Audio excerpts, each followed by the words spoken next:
বাংলাদেশের যে যেই প্রান্ত থেকে ভিডিওটি দেখছেন, সকলকে আমার পক্ষ থেকে আন্তরিক ধন্যবাদ জানাই।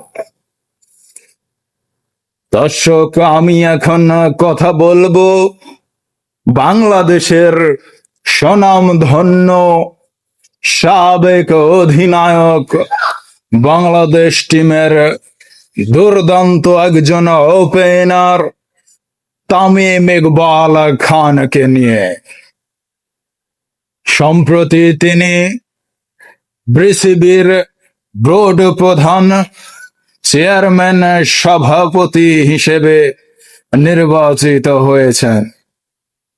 আমি তাকে আমার অন্তরের অন্তঃস্থল থেকে শুভেচ্ছা এবং তার দীর্ঘায়ু কামনা করি।